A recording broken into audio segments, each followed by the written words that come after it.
Good evening, ladies and gentlemen. Welcome to the Hustings, which has been requested by all 7 candidates standing for the 4 posts of deputy in the constituency of St Clement. And I would like to thank the constable and all the parish staff for all the hard work that they've been doing on behalf of all the candidates here. Thank you very much to all of you for setting it up.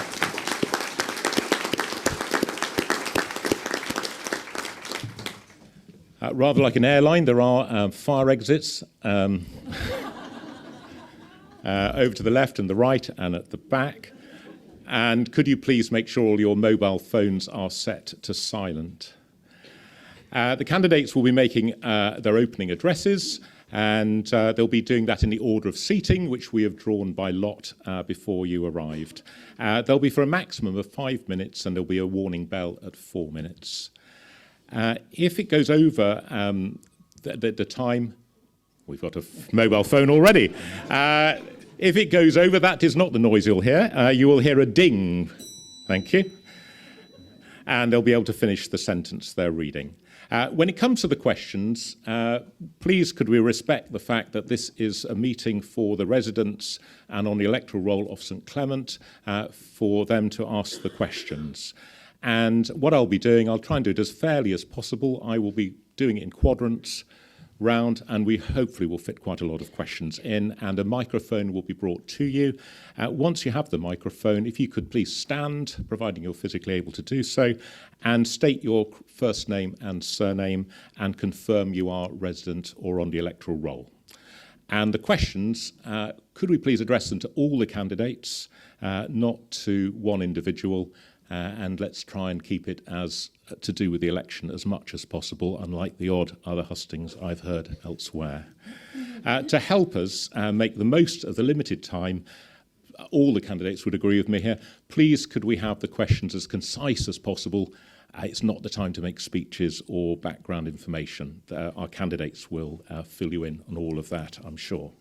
The candidates will have 1 minute to reply, and there will be a bell at 1 minute, enabling them to finish their sentence. And we'll end as soon as possible to do with at 9 o'clock. Without any more that we need to say, let's get rolling. And I'd like to invite someone.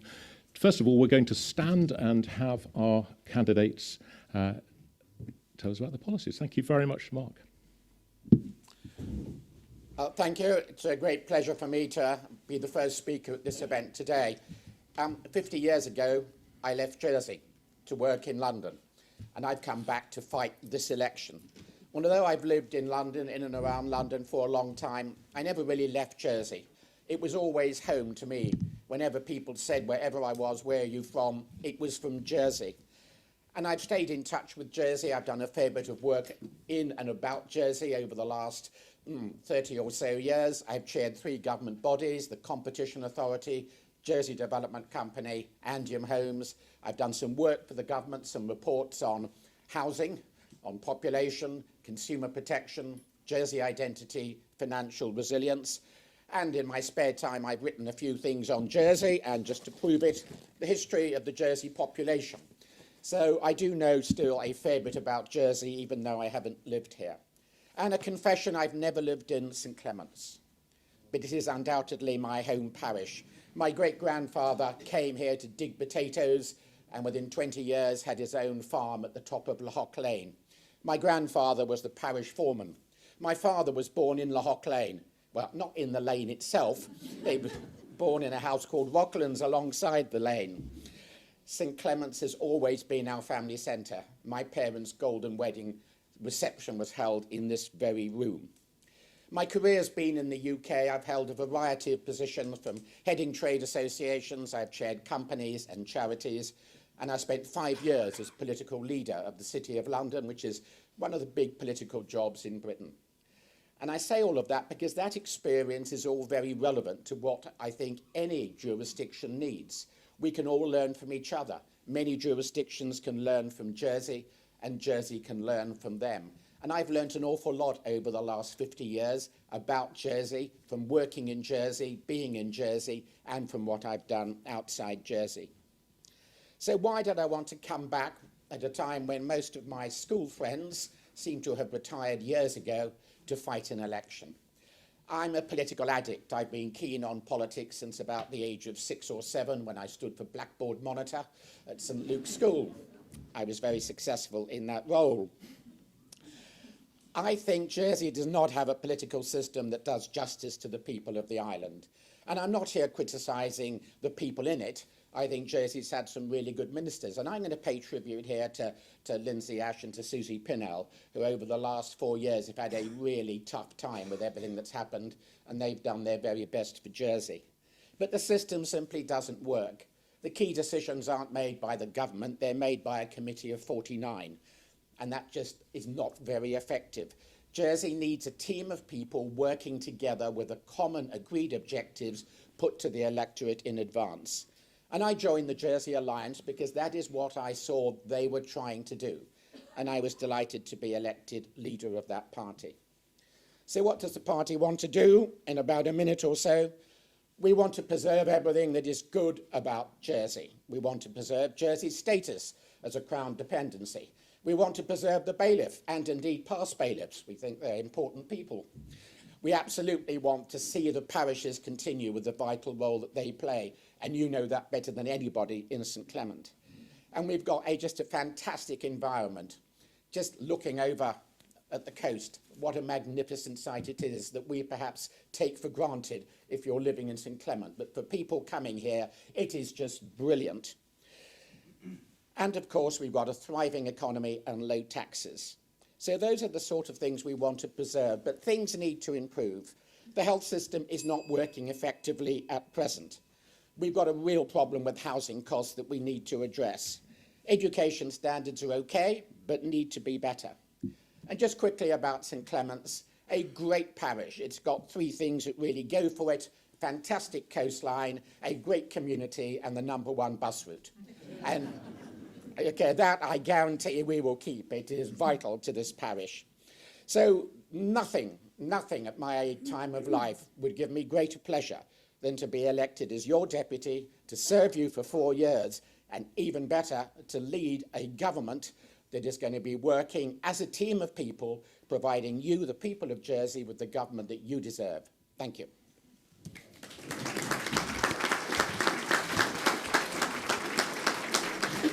Thank you, Mark. And I now call on Karen. Good evening, everybody. Can you hear me at the back there? So microphone button, just press the green button. Is that all right? Yes. Good evening, everyone. I grew up... No. Oh. Yeah, that's It's on, yeah. Yeah, might be the ribbon getting in the way.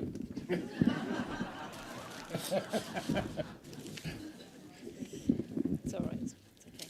Can you hear me now? You can't. Well, I'll sit down. It's all right. I'll sit down. Is that better? Thank you. Okay. Thank you. I grew up in the 1960s in a very supportive community. However, the living conditions were not the best. Nobody owned their own home, and people struggled to make ends meet. But we were happy because we had friends, good neighbours, local shops, nearby schools, a local nursery, GP practice, 3 places of worship, a hairdresser's and a laundrette.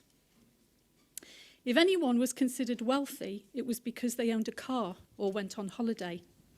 Not necessarily abroad, that was for the super rich. My parents were children of the 1930s, which meant that their childhood was interrupted by war. From that experience, they found love together and worked hard to provide a decent home for me and my 3 siblings. I often think about the ways in which they created a meaningful life, with little money, poor standard housing, jobs that didn't pay much, 4 children to raise, no modern appliances, and no access to personal transport. My mother would recycle her clothes and adapt them to make clothes for us, but every Christmas and Easter, we got a new outfit and new shoes for the start of the school year. Through their own selfless acts, they equipped us to shape our own lives, manage our own resources, face the impact of love and loss, and prepared us to make a contribution to the world and the next generation. As a family, we celebrated many community events with our neighbours, many of whom held very responsible roles in the community as a quasi-psychologist, healer, teacher, even a moneylender. It was a time where young and older generations shared good times and laughter, and always respectful of the man in blue who kept the streets safe from harm. The community looked after one another, an aspect of life I see in St Clement through the amazing amount of work, particularly voluntary work, that goes on here. As time went by, my parents developed their own professional lives. My father in construction, my father is a trained nurse. And as we grew up, we felt proud of their achievements. However, it wasn't until their 50s that they eventually found it possible to own their own home. As children, we had a grammar education which led to further education at university, starting in business and embarking on our respective professional careers. For me, that was in nursing, and I was fortunate enough to achieve qualifications as a general nurse and as a mental health nurse. The career choice provided me other opportunities, and I eventually cracked the glass ceiling where I held a number of senior leadership roles in the care sector as a director of nursing, chief executive of an NHS trust, managing director of a large charity, and more recently as an inspector of healthcare and trustee of local charity focused on mental illness. So why am I telling you all of this, and what does it have to do with standing for election? Well, I'm told that one of the purposes of Hustings is for you to get to know candidates in a bit more depth. And so in sharing a little of my past, I wanted to convey to you some of what I am and the values I hold if you elect me as deputy. What I want to see is the essence of community replicated at an assembly level, to influence and incorporate some of the values and lessons I learned growing up and in my professional career, and to bring those into a culture and behaviour in government. We need a new leadership culture at the highest level, one that dares to change. I believe an effective government is one that inspires confidence. If I'm elected, you will have someone who understands how government works, big organisations work, and generates economy and opportunity for all.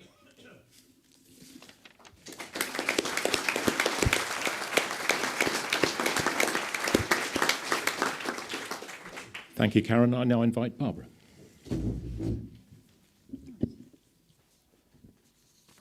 Good evening, everybody. I'm Barbara Ward, and I'm standing as an independent candidate for Deputy of St Clement. I want to be more involved with the parish at parish level, working with the Conitard, the parish team, and you, the parishioners. St Clement is my party. Before I came to Jersey in 1979, I actually trained as a registered mental health nurse, and then when I came to Jersey, I did my general training, and then attained my master's degree in health. I've held a range of roles in health, from sister to matron to senior nurse manager. Latterly, from December 2019 to 5 weeks ago, I've been a vaccinator with the COVID team, and there may be one or two of you that have actually jabbed. I hope I didn't hurt you. And I've lived in the parish of St Clement for 33 years. I've undertaken voluntary roles, chairperson and lead negotiator for the Royal College of Nursing, representative on the state's pension scheme, a member of the Employment Forum, and a member of Variety Club, the children's charity. I feel Jersey has changed, especially since the introduction of a ministerial UK-style government, moving Jersey more towards a mini UK. I feel the state has become much more dictatorial and secretive, decisions being made without proper consultation or joined-up thinking. I want to be part of the new States Assembly to bring about change to a more open, transparent and accountable government. Due to the lack of states' investment in health, arts, culture, heritage and climate change over the years, we would not be in the mess we're in today. We need to listen to the people of Jersey, living and working across different sectors, as there's a lot of expertise on this island who want the Jersey brand nourished and protected.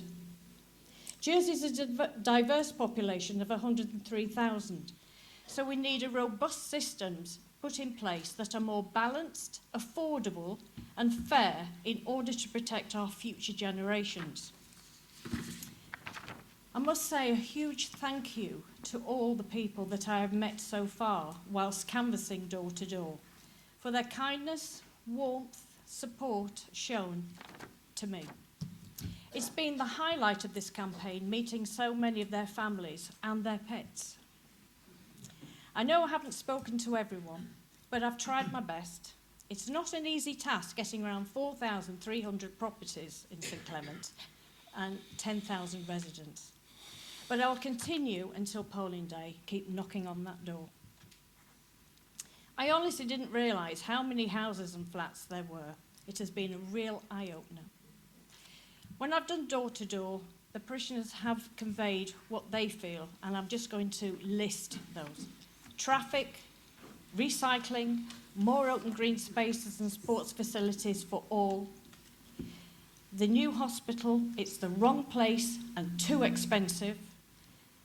Issues about the environment, nursery and primary school facilities, taxation system needs a revamp.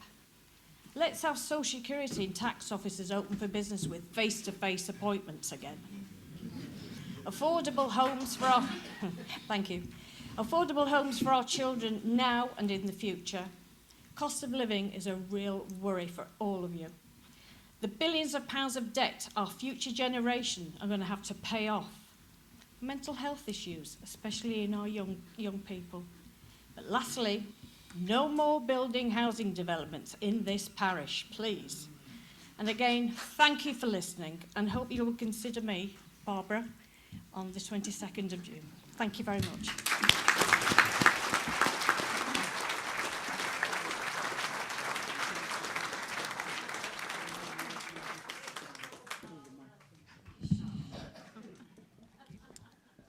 Right, candidates, we've been informed that people are struggling to hear at the back. They can't turn the volume up any higher. So I think if you'd like to pull your microphone systems towards you, as far as you can go. And I'll leave it to you if you stand, but it could be that they can't hear you very well at the back. Can everybody who I can see out in the foyer there, can you hear me at the moment? Good, thank you. I'd now like to invite Ken to address the meeting. Thank you, David. No. Yeah. So can you hear me at the back if I stand up? Right. I think we're sitting down. That's made that decision. So for those of you who I haven't met over the past couple of weeks, my name's Ken Addison. I'm standing as a Reform Jersey candidate for Deputy of St Clement. I moved to the parish in 1983 with my wife Linda, and we've lived in the same place in Pontyson Lane ever since. We've got 2 grown-up children, Matthew and Naomi. Since I retired, I've been active in the parish, working with the support team, taking food parcels to vulnerable parishioners, and taking patients to doctor's appointments, the hospital, or up to hospice for respite care. With my dog Milo, I visited, prior to the pandemic, the Little Sisters of the Poor to give those residents some comfort.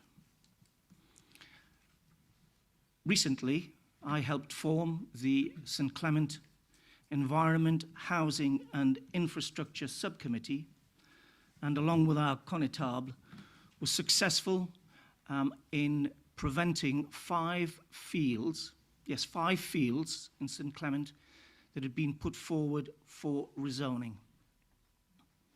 I'm passionate about St Clement, having lived here for so long. And like others, I intend protecting all of our remaining green spaces.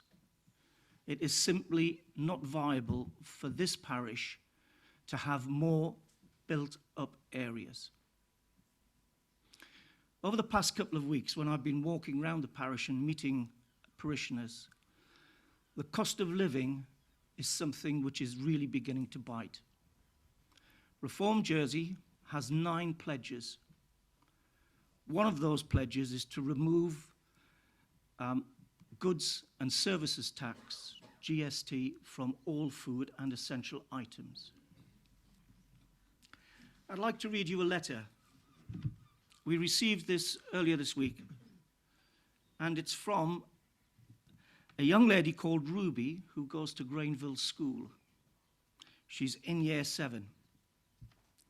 To whom it may concern, I have recently joined Granville School, and I have noticed the prices for the food are too expensive for some people I know. This makes me upset. Sometimes I bring in food for my friends because I know that they are hungry and could use the food. Some of them barely eat at home. If you get elected, can you help make the food cheaper? Well, we'll do that by taking GST off food, so we can all eat the amount we should. I heard you were thinking about providing free school meals. I think this would be great for me and all my friends. That is another pledge of Reform Jersey. And the cost of those free school meals is £500,000. If that amount seems familiar, it's the same amount we paid Charlie Parker. So, on Wednesday the 22nd of June, I want you to vote for me. Why?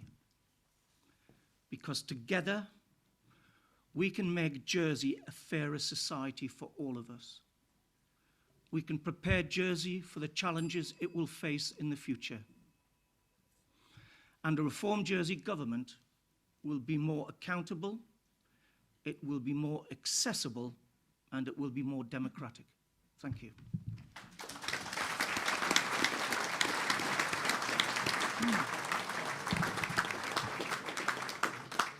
Thank you, Ken, and now invite Alex. Thank you all for coming. I'm Alex Curtis, and like the other 6 candidates standing, I'm standing to be one of your 4 deputies for St Clement. I was born in Jersey. I grew up in St Clement just by Pontac, where my parents, who are here, and my sister still live. She lives on the other side of the parish. And when I went to university, I knew that St Clement would be the place I would want to call home. I worked for Microsoft, which I still do, returned and worked remotely, and set up a distillery in 2016 in the parish at the age of 21. A lot of people have asked me, why am I standing for election?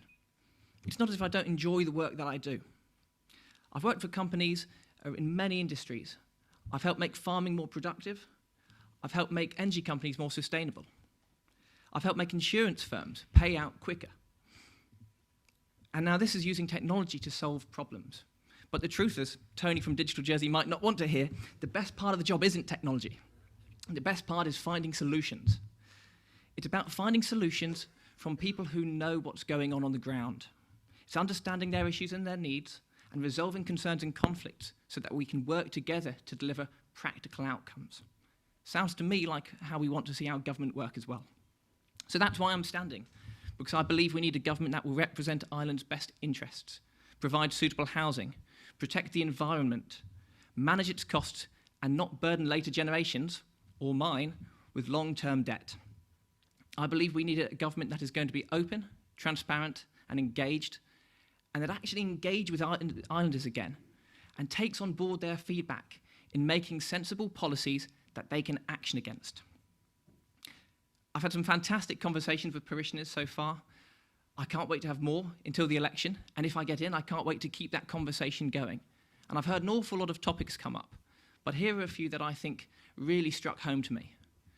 A lot of parishioners are worried about housing. It might be for themselves. It might actually be for their family, for the generation below them. But a lot of parishioners are also concerned that the solution to housing is not just a supply and demand issue. Parishioners are also feeling that the investment market of housing is not working to create a solution where houses are places to live. And I believe we must tackle the fact that investment in housing is not producing affordable housing. I also believe that when we do build new housing, it must be suitable for our needs. And to me, that means increasing the minimum standards for size and for good design. And one thing I've heard about housing that is clear is that St Clement can take no more housing in large developments, and I guarantee you I will oppose moves to develop these in our parish. I've also heard about the economy, and this is something I really feel for as a small business owner, and I want to see us become more diverse and less dependent on a single sector. And if we do so, we have greater opportunities for our next generation. We will be able to enjoy the serendipitous connections between businesses that make the place a fantastic place to work, whether you are in finance or hospitality or agriculture. I've heard about care. Lots of people have said to me, I've heard there's a care model. How will it work? And I'm afraid I don't have all the answers. I will never promise to, and I certainly don't know how that care model will work. I've heard about the ageing population and the rising population in general. And I think we need to find the data to work out how we can achieve a stable population whilst providing the services to an ageing population. And we're not moving fast enough and focused enough to achieve that. I've heard and experienced about disconnected government. And Barbara mentioned earlier that people want to get in touch with each other. They want to see departments face to face or pick up a phone and know they will be heard and dealt with compassion. And I want us to make government work for people again. And that's a lot about the Assembly. But I believe the role of the deputy is more than just a seat in the State's Assembly. A deputy is here to represent your views and experiences. It's to be approachable and ready to support individual parishioners. It's to engage with our fantastic community support groups, and it's also here to help protect parish interests.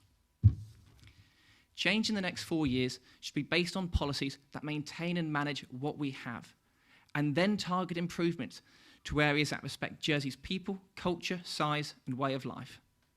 And I think we're lucky. In this election, St Clement will now have 4 deputies. And on June the 22nd, this is your chance to select the best 4 candidates that will represent you, that will bring a range of skills and experiences, and will help make the right decision to make Jersey a fairer and better island. I personally hope that you'll consider giving me one of those 4 votes.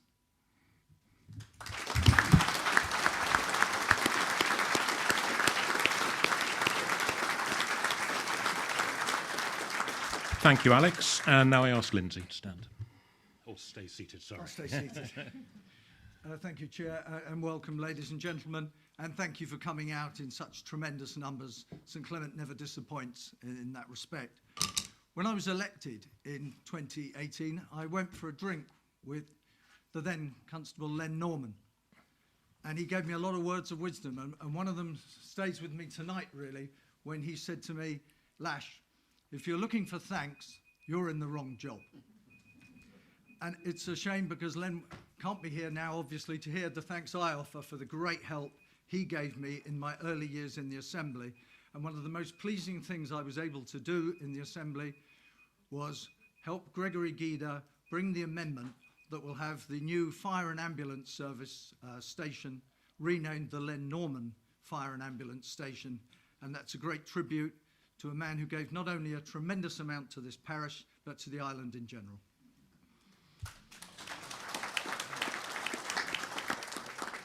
I would also like to thank Deputy Susie Pennell, who is here today. She probably won't thank me for saying this, but when I first went into the Assembly, it was rather like being in there with your older sister. She told you when you could stand up, when you should sit down, and when you should shut up. She was successful on 2 out of 3 of those, but not the whole way. Susie has served the parish magnificently and served the Assembly in a tremendous manner. She is a woman of enormous integrity. She has avoided the populist trap that many fall into. I can't quite read the rest of what you've written here, Susie. No, she really has been, and it's been an absolute honour and pleasure to work with her. A lot of people in ministers and states members, if the going gets tough, they resign, they move away. They don't want anything to do with decisions that could make them unpopular, and Susie took those on. Due to that, she's had a very bad time in the press, social media, and even personal phone calls to her own house. And I thank her for all she's done for the parish and for the island, and it's been an absolute honour working with you. Thank you. Also, last time when I sat here in 2018, the most difficult question I had, I always remember it, was from Anne Dupre, who is also now sadly no longer with us. And she said, what did I think of the community support scheme. Well, I'd heard of the community support scheme, but I didn't know an awful lot about them, and I mumbled some sort of answer about they're tremendous. I now do realise how tremendous they are and how lucky we are in this parish to have the community support scheme. They are wonderful men and women who do a fantastic job for this parish with no pay and hopefully a tremendous amount of thanks for the community, and I thank them now. I would also thank the honorary police who have done a great job. When one looks at COVID and looks at the community support scheme, our honorary police and the parish hall staff, they went way above the call of duty, and I thank them all, and I'm sure the parish thanks them as well.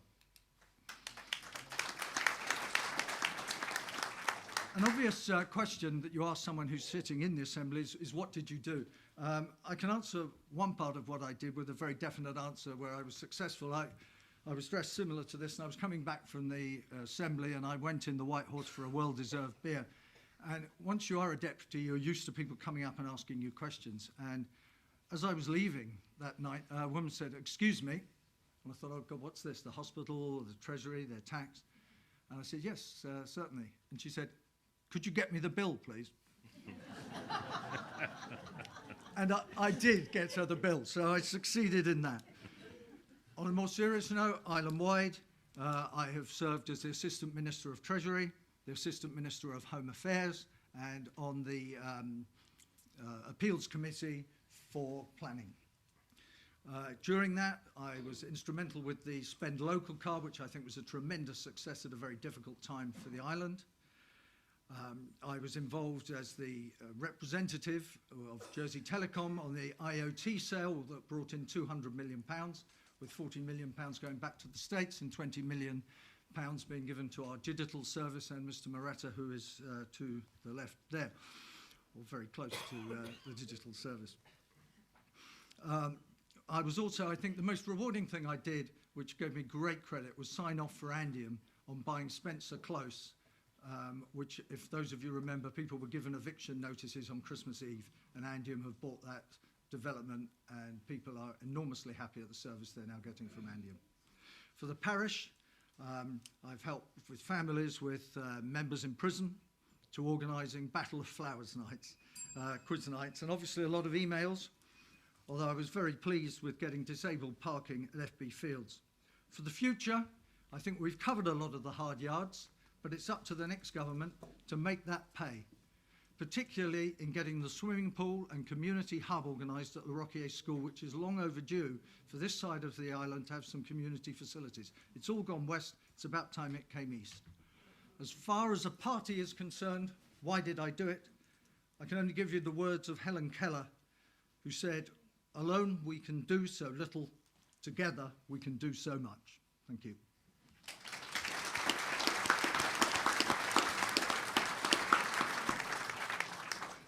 Thank you, Lindsay. Now invite Philip. Good evening. Can I just say, first of all, that I would like to endorse everything that Lindsay has said about the service of your retiring deputy, Susie Pinnell. My only regret being, of course, that she joined the wrong party. Some people ask why I am standing for election in St Clement when I live in Greville. Well, I do have strong connections with this parish in which I was born and grew up, but the real reason is that I am part of a coalition of the Jersey Liberal, Conservatives and Progress parties, and we have no other candidate in this parish. If I am elected, I do promise to be a good St Clemente. Next, why am I standing for election at all, and not just relaxing in contented retirement? The answer is very simple. I love my island deeply. I have devoted most of my life to its public service, and I am afraid that I am hugely frustrated by what has been happening in the government of Jersey during the last 4 years. If I'm elected, I hope to do something about it. What has gone wrong is described in the Coalition Manifesto. The root cause is the so-called OneGov reform introduced by a former chief executive with the acquiescence of ministers.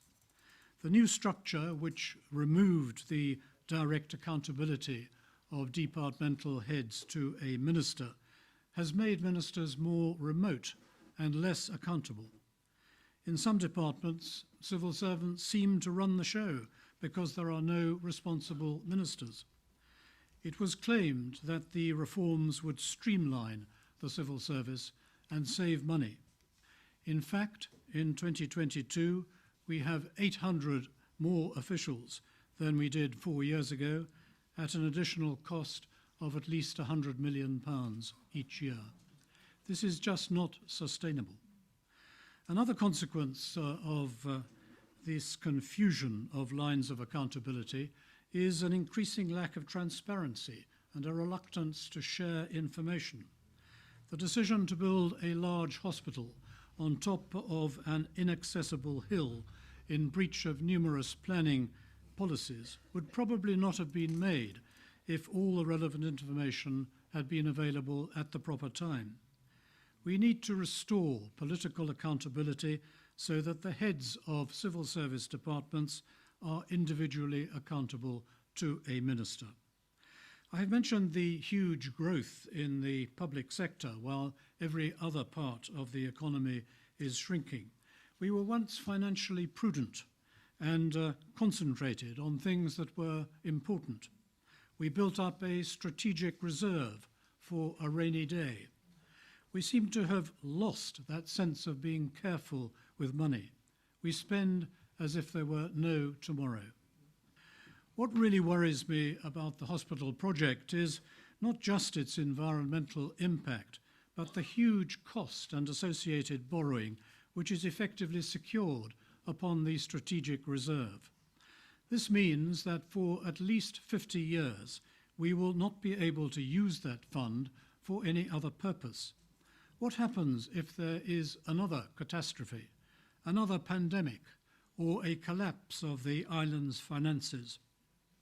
We would need the strategic reserve. But if it is already mortgaged for the hospital borrowing, the coffers will be empty.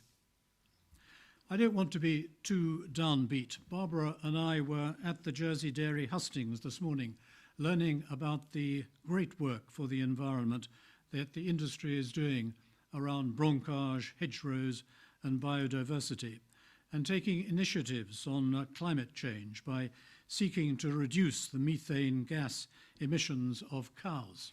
Quite a task. I know that life is not perfect for everyone, but there is so much about Jersey that is glorious and, on a sunny day, unbeatable. It's not just the beaches, the cliff walks, and the dozens of rural gems. It's not just the standing stones at Montube and other parts of our heritage. It's the sense of community, largely at peace with itself. It was on show on Saturday of the Jubilee weekend, here at the Parish Hall, with families enjoying lunch, a glass of wine, or just the company of others. If you could A finish scene the sentence, replicated please, Philip. in every other parish of the island. We need to get the central... Philip, if you could just, I think it's a closing sentence, if you I'm could. sorry. Thank you very much. May I just finish the sentence? The sentence, yes, thank you. We will need to get the central structure of government right, and I'm confident that most things will then fall into place. Thank you very much. Thank you.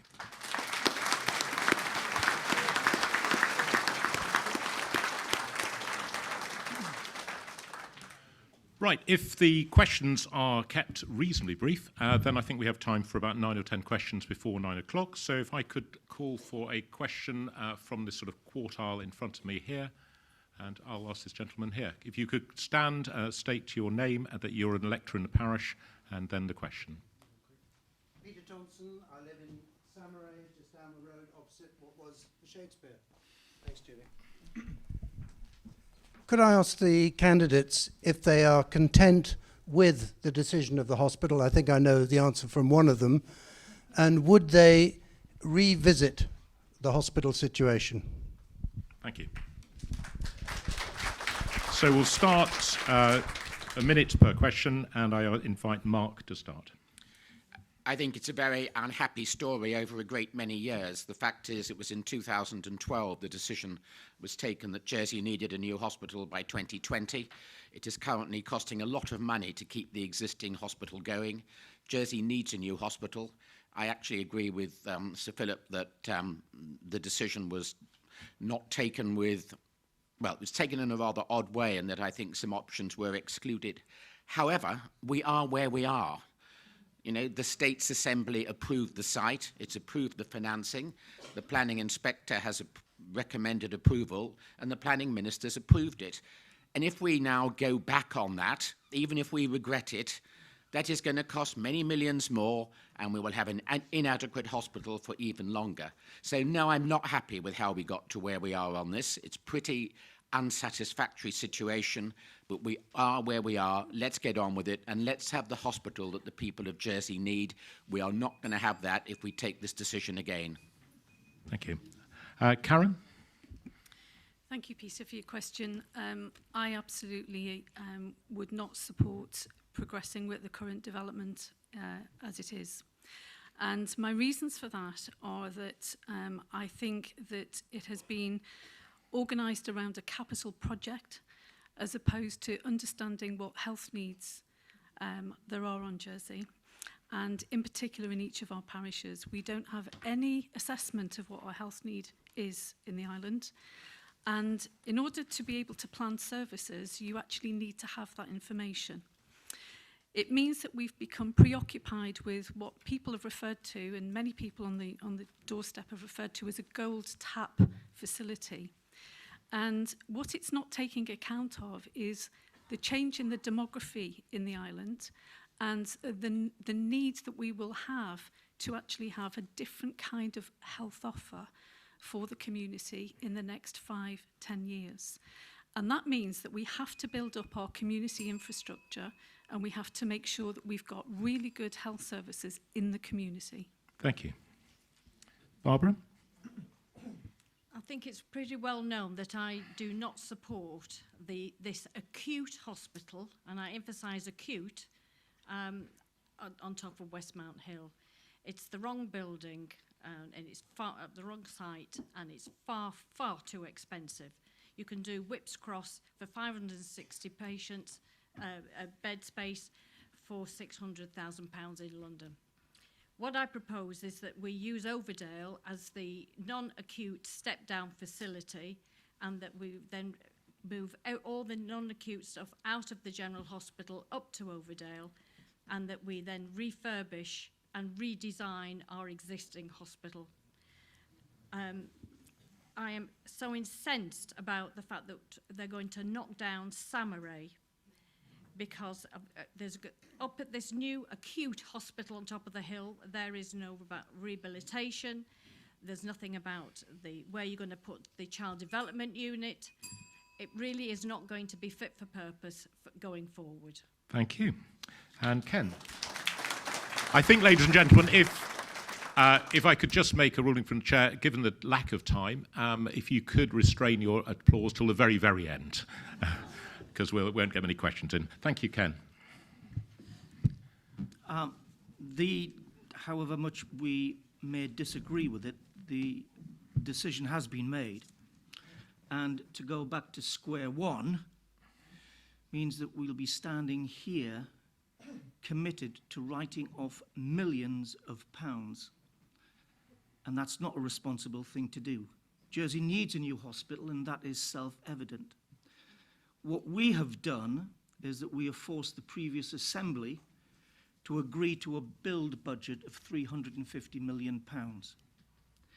And we will make sure that that money is spent wisely and that we get value for money. The remainder of the budget is spent on services, and we will make sure that those services are free at the point of delivery, and that people are not expected to pay for any services whatsoever. Currently, if you have a scan or an X-ray, you have to pay for it. Thank you. Alex? No, I'm not happy. I followed, like I think a lot of us, the journey that the Owl Hospital project went on, And at every step, I felt there was a failure to engage and listen to the needs of the island. We heard, as Ken said, that the build and demolition cost is in the order of magnitude of 350 million, and scrutiny suggested that the Our Hospital budget for bonds was kept to about 550 million, and that would go back. That was not listened to. The road was approved for Westmount, despite being only 1 point in objective assessment higher than retaining the existing road. Feedback to keep the existing road was not listened to. We know that we need key worker accommodation for the care workers, but instead of factoring that in as a service, as we hear from Karen and Barbara, the requirement of services, we have a knowledge centre being built up there. So no, I'm not happy. I think there is a lot we can use from the development and the work that's gone into this, but I don't think it sounds like value for money for 800 million, and we need answers to the questions we asked far earlier. Thank you. Lindsay? Overdale would not have been my first site. My first site, as I said the other day, would have been People's Park back in 2012, and we would have saved ourselves millions. If we go back again and revisit this site, it will cost further millions, not just thrown away on what we've done on this site, but on planning for the future site. If anybody thinks it's going to get cheaper, it isn't. We found it very difficult this time to find anybody even willing to build it. You keep bringing people along the road saying, come and build our hospital, and dropping them 2 years later after they spent a lot of money trying to plan for it. Second time, not so keen. Third time, really not keen. Fourth time, really, really not keen. If we do it again, I think we will struggle to find anybody willing to build one. Plus, we will be running in to exactly when the NHS are building all their hospitals, which has been put back through COVID, but it will be starting in the next couple of years. So the prices of all of these hospital bills will soar, and as will inflation. We have to get on with it now, and we have to provide a first-rate hospital for this island. Why would we wish to have a second-rate hospital? Thank you, Lindsay. Philip? The question really seems to me is what a new government should do when it comes into office. And there seem to me to be two options. The first one is to accept that the decisions have been made and to press the green button. Notwithstanding all the problems as articulated by Sir Mark. The second option is to take a little time, not very long, to determine whether other sensible options exist. Going back to square one would not be sensible, but there may be other things that can be done. My real concern, as I mentioned in my speech, is with the cost. It is said to be 800 million. I think it could very well be £1 billion or even more. What the government failed to do was to tell officials, we don't want a world-class hospital. We want a hospital fit for the people of Jersey within a limit of, say, £350 million. And we are now facing the consequences of that failure. Thank you. Could I ask for a question from this part here, please? The back left, my left-hand side of the room. Anyone at that side like to ask? Or in the hallway at the back? Or outside? No, in which... Ah, yes, please, thank you. Lady here, could you bring the microphone as quickly as possible? Sprinting over, thank you. If you could state your name and your residence and parish elector. I'm Lucy Cole. I live on Lohock Lane. And I was just wondering what your plans were for all the constituents for young family affordable housing in the parish. Thank you. So young family affordable housing. Karen? Thank you for your question. The number of parishioners that I've spoken to this week about affordability of homes is off the scale. And I think, particularly for young families, we've got real issues about provision and availability. So what I want to propose is that we review our housing stock, we review our housing plans, we review what kind of support we can provide for young people and their families in the form of early start schemes. I think to expect a first-time buyer to pay the scale of stamp duty that they do on their first purchase is completely unreasonable. And that's only one cost. So that would be the thing that I would want to do. I would also want to consider looking at ways in which that we can develop some shared schemes so that people can actually buy something and rent something at the same time, and that when they're in a better financial position, they're in a position to purchase the full property outright. Thank you very much. Barbara. Right, from this census we had 4,400 empty properties, and there are actually... If you could speak a little... Sorry. Actually, you just move the whole unit Okay. towards you. Sorry I'm just about getting that. some signals from the back. Okay. Start the minutes afresh, thanks. Okay. Yeah, we've got 4,400 empty properties which came out from the census, and there's 411 empty properties in St Clement. And I think we should be looking at those properties to see whether they're suitable for the redevelopment and for rent or for sale. But what it is, I want people to be renting and who are locally residentially people, young people. I want to stop any outside investors coming in and buying lots of properties that are going up. I've spoken to a number of people, and we're talking hundreds coming in and buying. And that alludes to higher rents. And it puts the young people who have been queuing up with their deposits, and because someone in front of you's just bought 12, it puts those others down the line, and that actually breaks my heart. It's not fair for these young people because they do work so hard here. Thank you. Ken. Three things. Currently, if Dandara builds 100 houses, 15 of those houses will be for first-time buyers, for affordable housing, or for people who wish to downsize. The other 85 houses are available essentially for anybody who wants to buy them anywhere in the world. We think that's completely wrong, and that needs to change. Houses in Jersey should be bought by people who have got Jersey residential qualifications. Secondly, release government-owned land to our two housing providers, Andium Homes and the Jersey Development Company. At the moment, the states will sell that land to developers, which is, we think, quite unfair. This will mean that there will be an increase in affordable housing for first-time buyers and for those downsizing. Thank you. Alex. Well, I might be closer to Lucy's age than I think the other candidates, and I suffer that problem. I don't live in St Clement, but St Clement is my home, and the reason I don't live here is because I couldn't afford to run a business and have a home in the parish. I live in St Helier, but I can't wait to return. I just love the East. Now, the problem is we don't want to build in the parish, and I think that's fair. So what we've got to do is get the housing market working at a price point that says houses are homes. Now, the supply-demand problem means we can actually do that by looking at helping serial buy-to-let investors divest their portfolio.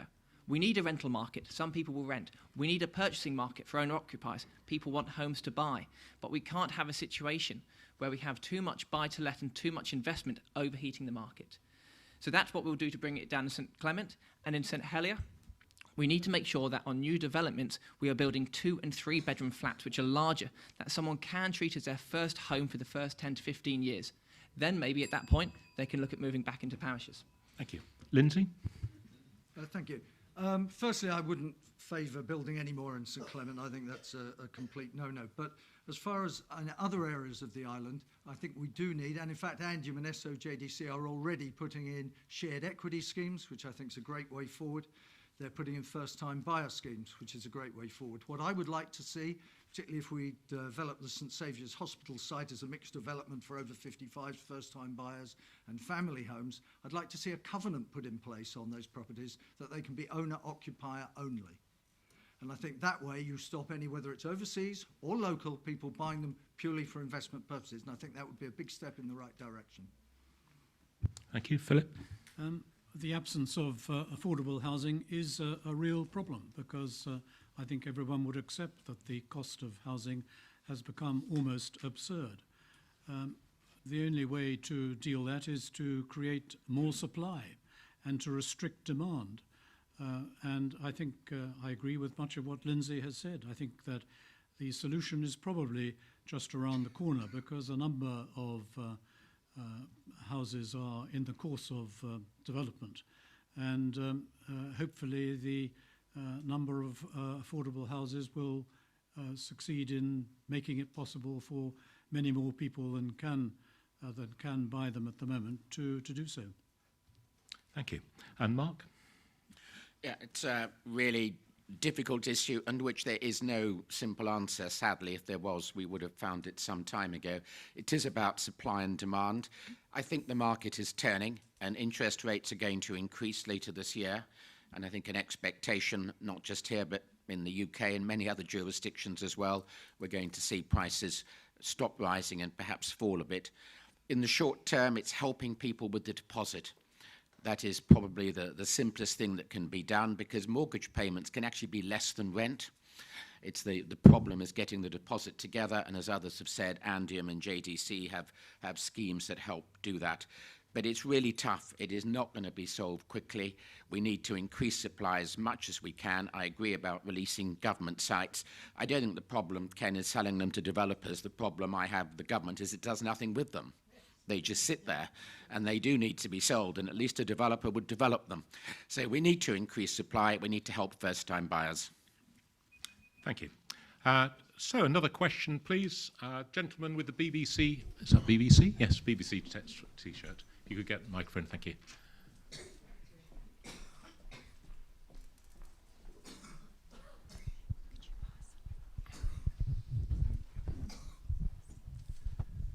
Thank you. Neil McMurray. I live in the parish. I've been coming to these hustings for more years than I care to remember, and every time it's the same.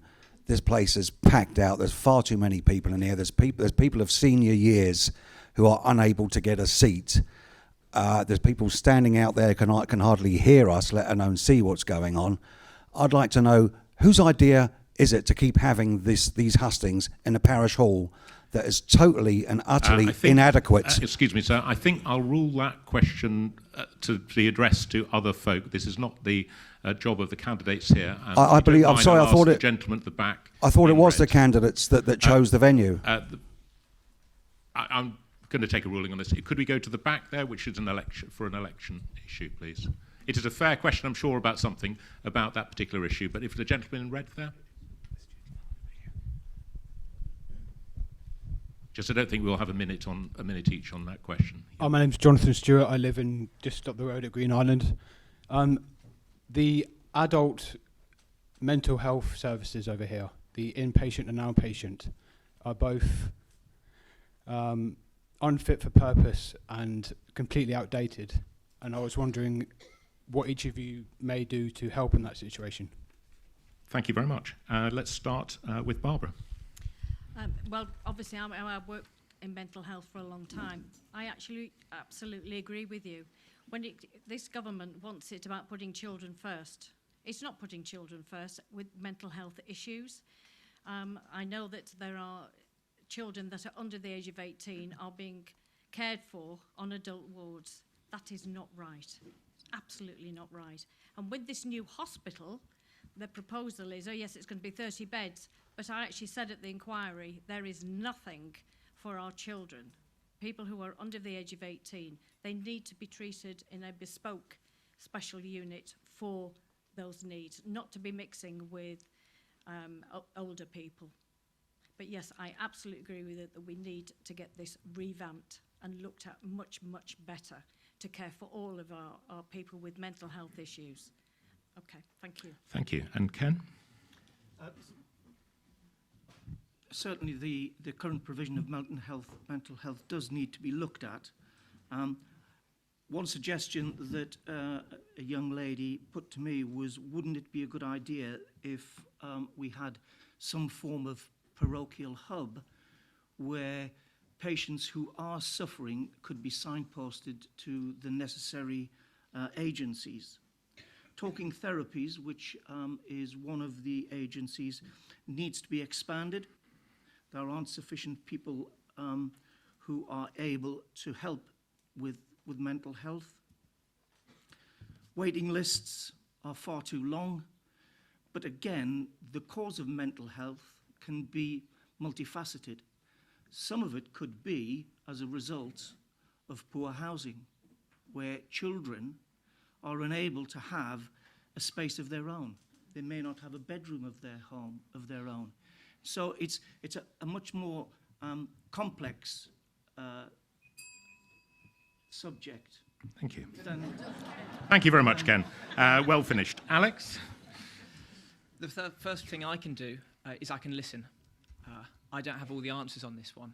I think a big challenge in all of healthcare, mental and in physical health, is getting the staff and making sure that we can actually staff enough people to actually take the time to understand how we can help people. Listening means that also going into the detail to understand how to act on that. So what that would mean is in the States, when a proposition comes or when I receive, and mental health is something I've really had a lot of feedback from both by email and by people I've met, is making sure I have the detail and clarity that when I'm voting in the States, I understand the problem, I understand the impact, and I can therefore hopefully help better understand which solutions are viable and best for the community. Thank you. Lindsay? I think the mental health facilities here are not up to standard. I think that's not just in this country, it's everywhere. It has always been the Cinderella part of the health service, and that goes with the NHS. It's been pushed to one side, and it's never been taken as seriously as it should. And I think right across the whole globe now, people are waking up to the fact mental health is a very serious issue. And I think it always used to carry a stigma. I don't think it does anymore. And I think the fact that mental health facilities are going to be included in the main hospital as part of the whole health treatment that the island offers is a massive step in the right direction. Thank you. Philip? I'm not an expert on this subject either, but I have read enough to agree with the questioner that the mental health services do not seem to be fit for purpose. But they are perhaps just one of the problems of the health service, which don't seem to be being dealt with terribly well at the moment. The front page of the Evening Post today told us that there were people stuck in hospital who could be discharged but couldn't because of an absence of care outside. So something is wrong with the health service, and it seems to me that it ought to be looked at. Thank you. Mark? I'm going to agree with Philip and Lindsay on that. I'm not an expert either. People often expect politicians to have all the answers. Actually, it's often more important they have all the right questions and they put them to the right people and try to develop the right answers. I also very much welcome the growing emphasis on mental health. It has been ignored for far too long, but it is a struggle getting the resources that are needed. One thing I know many companies have now done, they have mental health first aiders, as well as physical first aiders, people who are going to spot the first signs of difficulty from somebody, perhaps get some very early intervention. But, you know, you're right to raise that really difficult issue. I wish there was a simple answer. We've just got to work better at it. Thank you. And Karen? Jonathan, thank you very much for your question. It absolutely fired me up to want to spend all evening talking to you about it. It's my professional background, my area of specialty. You asked me what I would do. I would completely review and rethink mental illness services on this island. Mental health is not the same as mental illness. We do not understand how to deal with mental illness in the island. We don't know how to support people. We stigmatise people. We discriminate against them. It's not actually embedded in any part of our legislation around the rights and the responsibilities that we have to support mentally ill people. And as far as I'm concerned, we need to take an absolute root and branch review about how we actually invest in mental illness services as well as mental health services. It's incorrect to say that the UK didn't invest. £700 million was pumped into the NHS to actually develop a national service framework for mental health. we need to do something similar. We need to develop an integrated agenda. We need to actually attract people to come and work here. And we actually need to put as much emphasis on improving health in that way than we do with physical health. Thank you very much. Could we have a question from this front quarter, please? Yes, lady there in pink.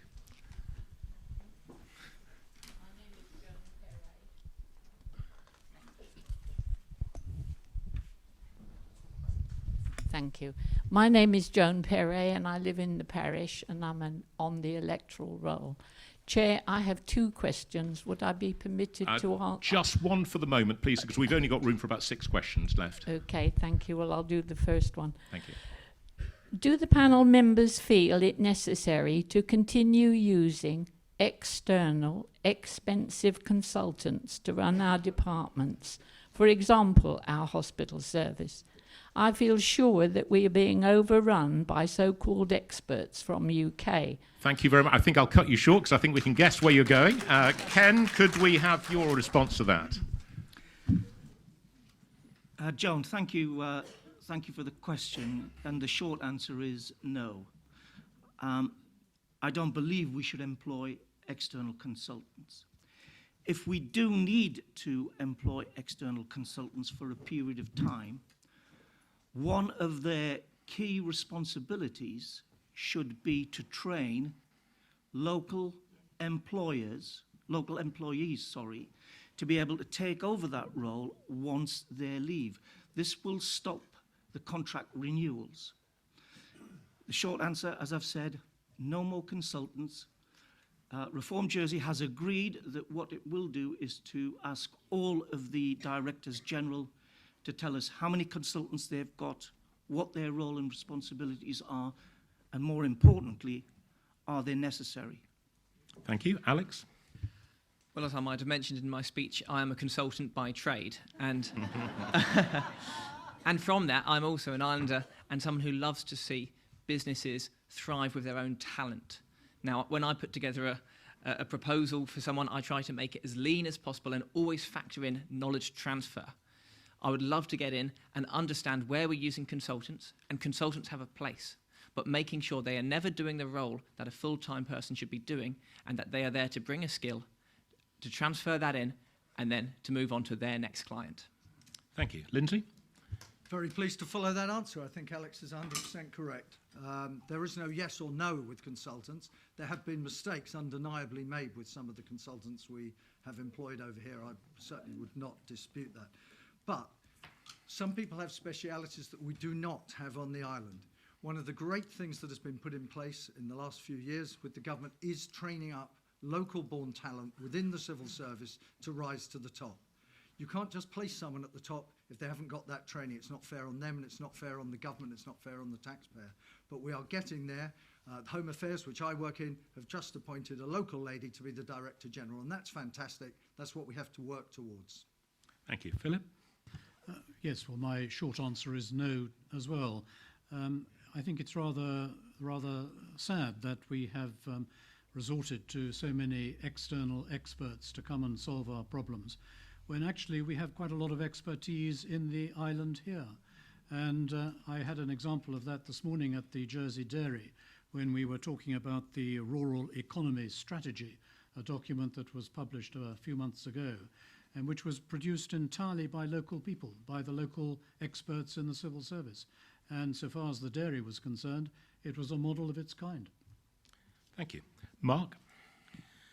Yeah, I go along with much of what's been said. I also have to declare that I worked as a consultant, and I've done work for the Government of Jersey. The first 2 projects were excellent value, as they refused to pay me. Not because the result wasn't good, I agreed at the outset. There were good consultants and there are bad ones. I recommend 2 very good recent consultancy reports on inclusive education and on funding education. They could not have been done internally. On the other hand, I think vastly excessive use have been made of big consultancy firms to do work that should be done in-house in preparing frameworks for policies and so on. So hugely reduced use of external consultants, but don't write off all consultants as bad, please. Thank you. Karen? Yes, there isn't an awful lot more to add other than to say that I think we should actually look to Jersey first for our talent and our skills, and to supplement that with skills that will be available to us elsewhere. I've had the privilege of working with a number of external consultants in some of the work that I've done while I was actually working in the States, and some of them brought a really good breath of fresh air to the thinking that went on. And what happened was that there was this issue of knowledge transfer and this skills acquisition, and that inspired other people to actually go on and do some of the development and training in order to keep the talent in-house. And part of that is about how we build capacity. We shouldn't be not open to learning from others, but I think I agree with Mark. I think the use of big consultancy firms is where there is a significant amount of concern about the way in which they've been procured and the way that they have actually exhausted the resources in the island. Thank you. Barbara? Answer to your question, Joan, is no. We've only got to look at the previous Chief Executive Officer who brought in 33 Westminster consultants on extortionate wages and hadn't got a clue about Jersey and the way we want Jersey to be shaped and nourished. We have, as I said in my opening speech, we have a lot of expertise on this island. We should be tapping in, we should be nurturing some of our younger managers coming through so they can take over and take charge in certain departments. We should look after our own. Thank you. And a question from this quarter here. Yes, please.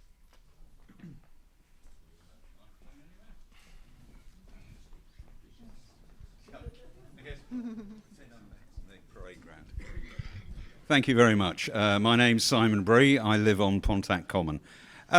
We've already had a question about affordable housing, and all the candidates have given their reasons for increasing supply. The biggest gearing towards the increase in housing prices is the supply and demand issue. Demand is driven by an ever-growing population. Do the candidates believe that the island should instigate a population and immigration policy? And if not, why not? Thank you. Alex, first up. Well, in theory, we got a population policy this year. I say theory because I can't say, having read it, it felt very much like an actual applicable population policy. I took part in the consultation because this is a topic very deep to my heart, and I got to do a direct session with Roland Hewlin on this. We do have to have a population policy. And this is not about saying there's no value in immigration, but it's about reaching steady state. And at the end of the day, it's looking at our own behaviours and our own culture and economy and trying to find sustainability in that, in trying to close the loop and understanding a way of collecting tax, a way of paying for healthcare and an ageing population, and modelling that against a steady population. Thank you. Lindsay? As Alex said, we have got a population policy, or at least a discussion document on one. I am in favour of a controlled immigration policy. I've always been in favour of an American-style green card system, if we could have one. Population is actually slightly going down now and probably is going to go down further. It is actually a problem if our population decreases too quickly. Guernsey got themselves into all sorts of problems with a decreasing population because your tax take obviously goes down, and if your elderly population stays the same, you have a gap there that needs to be funded. So really we need to control population, keep population at a level that is sustainable and not allow it to go out of control. But at the moment, I have to say, there are no indications that in the next few years it is going to go out of control. It looks to be the reverse at the moment. We're struggling for staff in various sectors, hospitality and agriculture, to name but two. Thank you. Philip? As Simon Bree will know very well, population is one of our most intractable problems, which has been with us for decades. I think the last government was rather slow in bringing forward the beginnings of a policy, but at least we do now have something to talk about, and I hope that in the course of the next year we will be able to develop something which commands general agreement. I think the object should be to try to keep a sustainable, balanced working population, so that we have all the all the skills that we need for running the economy, but we don't increase the population by bringing in hordes of people from the outside. Thank you. Mark? You're on my favourite subject, population. Philip is quite wrong to say this has been a concern for decades. The first suggestion that Jersey was overcrowded was in 1331. Okay? And it's been a continuing theme ever since. So, Leonard, this is not new. And it's not if there was an easy answer to all of these things, they would have been done. You know? I'm hearing, as I talk to people, yes, concerns about population growth, but also terrible we haven't got staff. You know, we can't get a table in the restaurant. You know, the care homes haven't got staff. So it is not easy. There is a policy. The policy is to restrict inward migration as far as possible. Nobody can just come here and live and work as they can in other places. And yes, we need to refine it and reduce reliance on net inward migration. And the key things, if we really want to do this and have a smaller population, is to increase the productivity of the people who are here. It doesn't mean work harder, make better use of technology, and increase the technical term, the labour force participation rate. People who might not have worked perhaps might be persuaded to work a bit longer. Thank you. Big issues we've got to address. Karen? Thank you. Yes, I'd like to just offer a different perspective on this. I'd like to come from this from a public health perspective, because I think it is a public health issue. And the reason I say that is because whatever decision we make about numbers or size of population, it is going to have an impact on the general infrastructure in the island, particularly from a public health perspective. So what we don't understand is what our public health need is. We don't have a vision for how the island is going to look and feel like in the next 4 to 5 years, other than some certainties which are about demographic change. We know for certain that people are getting older. What we're not seeing is the same number of younger people staying or actually coming back to the island, and that's actually going to cause an issue for population control. So for me, I'd like to look at this in a completely different way. I think we've got stuck in the numbers game. I think we go backwards and forwards about economic migrants or standard size of population. We need to change that. Thank you very much. When I came to Jersey in 1979, I was actually on a work permit. I had my piece of paper from the housing saying you've got to work with the Public Health Committee for 10 years full time. Those were the restrictions were very strict then. Then I've seen the rules relax and relax and relax. I think we need to actually go back to look at some of those stricter controls for essential employees, but across the board, not just for nurses and teachers. But we've been to the farm, the dairy farm this morning. There's people on 3 and 5 month contracts. Have to leave the island for 3 months and then come back. How can you sustain a dairy industry when you've got someone having to do a short-term contract and then go away and then have to come back again? It's maybe giving them some stability for our farming and other communities. So it's looking at visas for essential workers to keep our island functioning. Thank you. Ken? So there's always going to be a need for some form of inward migration because, as we've already discussed, we don't have all of the necessary skills available. Reform Jersey believes that we should have a population policy that's based upon sustainability, opportunity and inclusivity. And that protects our environment, our economy and our quality of life. We would do this by adopting a work permit system and steadily reducing the number of permissions given to businesses to employ people from the outside. We've already mentioned the fact that succession planning is a key issue, and that's one that we would like to see all businesses take much more seriously. Thank you. Thank you. We now move to the back, my back left of the room there. Just to remind you, we've had questions on hospital, housing, mental health consultants and population. If we could have another question which expands that range, that would be terrific.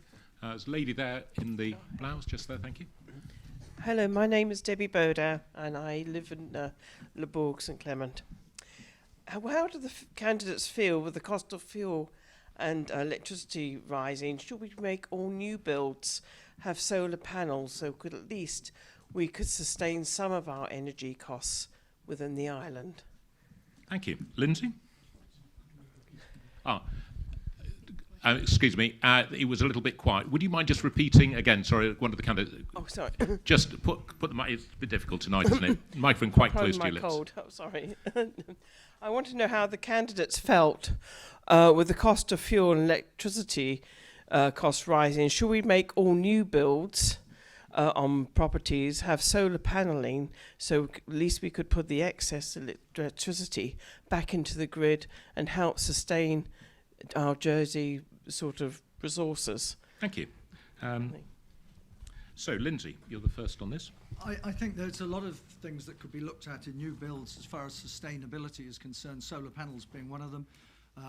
My daughter, who lives down in Kent, she's in a new build and they have a drainage system from the guttering straight into a barrel that is used for water to water the garden. It's a very simple thing and a lot of new houses are having that there. We have to look all around for sustainability. Electricity, solar panels are one thing. They're not always the most efficient at the moment. And you then have to pay Jersey Electricity to be on standby to switch it on if you don't have enough electricity. But as they become more and more efficient, which they will, yes, I'm all for sustainable energy in all forms. Thank you. Philip? We, of course, almost have an obligation to think of solar panels and those kind of sustainable means of creating energy because we have resolved that we have a climate crisis in the island and that we need to do something about it and to play our part in the world response to the challenges that exist.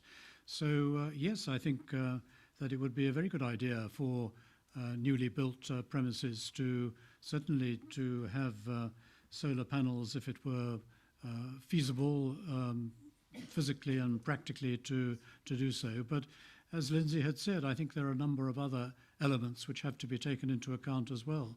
And I hope that one of the things that a new government will do when they get into office is to ensure that the planning department has sufficient competent officials within it to create some new rules for the sustainable things that should be done to ensure new builds are properly constructed. Thank you. Mark?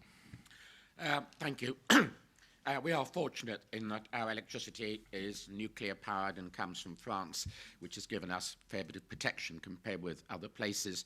But yes, we must look at all alternative sources of energy going forward. Solar works on some properties, not on others. Longer term, wind and wave power possibilities. They could be done now, but they would be very expensive.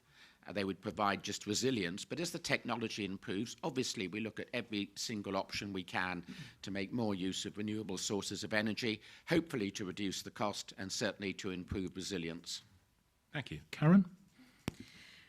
Thank you, Debbie. Yes, I agree. I think we should explore solar panel use. But I think I'd also want to start with having an assessment of the number of homes in Jersey that actually need better insulation, and I think that would go towards improving people's ability to manage their fuel bills. I think there's all sorts of sustainability initiatives around new builds, different ways in which you can insulate, different kinds of design that actually hold energy, reuse energy. So I think, again, from a design principle, I think it would be good to look at what it is we're designing that actually builds some of these new sustainable measures into the housing stock that we've got, and to invest in those homes that can have the potential to embrace some of these new technologies as well. Thank you. Barbara? Yes, I think that more could be done. The use of solar panels, it's not just having these things on the roof.